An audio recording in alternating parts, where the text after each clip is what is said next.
अभी electoral bond आया जी, सरकार की पूरी कलई खुल गई। कोरोना जैसी वैक्सीन में 500 करोड़ रुपया कंपनी इलेक्टोरल बॉन्ड देती है।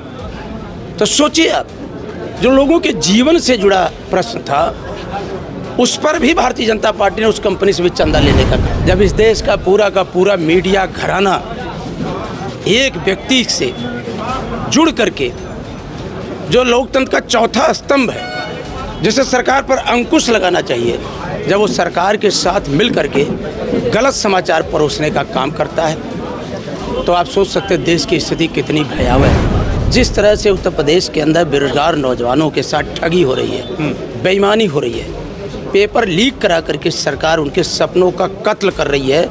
नौजवान इंतजार में है कि कब 25 मई आए।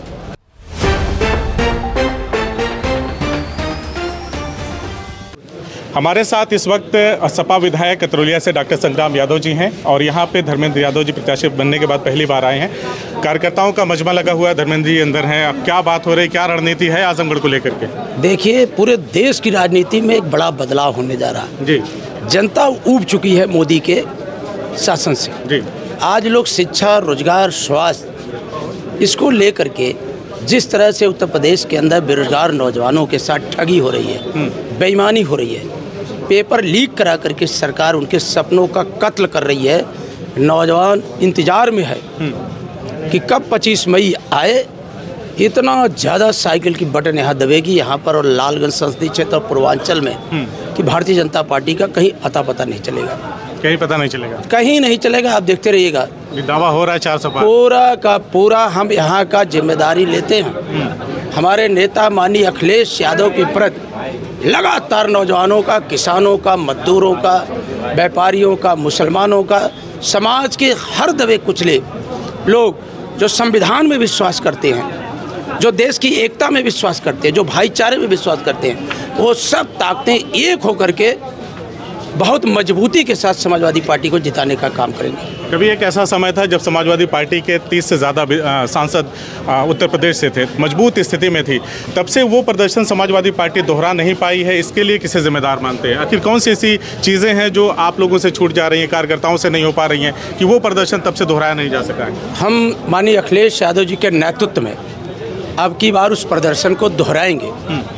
और चीज़ें क्या छूट जाती हो तो आप भी जानते हो, जब इस देश का पूरा मीडिया घराना एक व्यक्ति से जुड़ करके जो लोकतंत्र का चौथा स्तंभ है, जिसे सरकार पर अंकुश लगाना चाहिए, जब वो सरकार के साथ मिल करके गलत समाचार परोसने का काम करता है, तो आप सोच सकते हैं देश की स्थिति कितनी भयावह है। अभी इलेक्टोरल बॉन्ड आया जी, सरकार की पूरी कलई खुल गई। कोरोना जैसी वैक्सीन में 500 करोड़ रुपया कंपनी इलेक्टोरल बॉन्ड देती है। तो सोचिए आप, जो लोगों के जीवन से जुड़ा प्रश्न था उस पर भी भारतीय जनता पार्टी ने उस कंपनी से भी चंदा लेने का काम किया। आम जनता विधायक जी कितना समझ पा रही है इलेक्टोरल बॉन्ड वाले मामले को? क्योंकि दूसरी तरफ जब 5 किलो का राशन मिलता है तो लोग उसी विकास समझ ले रहे हैं, ऐसा लोगों का दावा, आप लोग भी ये बात कहते हैं, तो उससे कैसे जनता को आप समझा रहे हैं इलेक्टोरल बॉन्ड का जो मसला है? देखिए, आपका चैनल तो समझता है, जो हमारे छोटे छोटे चैनल चल रहे हैं वो तो समझते हैं, लेकिन जो बड़े चैनल हैं वो अपने आँख पर काली पट्टी बांध लिए हैं। उनको केवल लोभ दिख रहा है, पैकेज दिख रहा है। देश का बेरोजगार ठगा जा रहा है। आप खुद देखें, 50 लाख लोग परीक्षा देने गए, परीक्षा आउट हो गई। 4 साल से उत्तर प्रदेश के अंदर शिक्षक भर्ती भी नहीं हुई। 69,000 शिक्षक भर्ती में आरक्षण का महा घोटाला किया गया।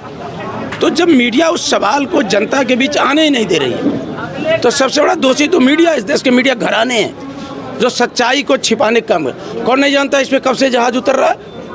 कौन नहीं जानता?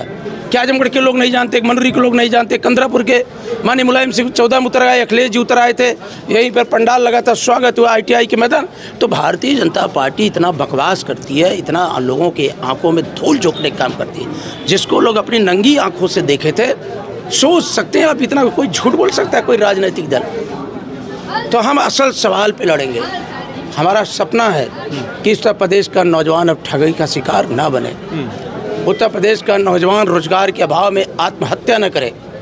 हम ऐसी व्यवस्था दें जिसके कारण पारदर्शी परीक्षाएं हो और जिसका जो हक है वो मिलने का काम हो।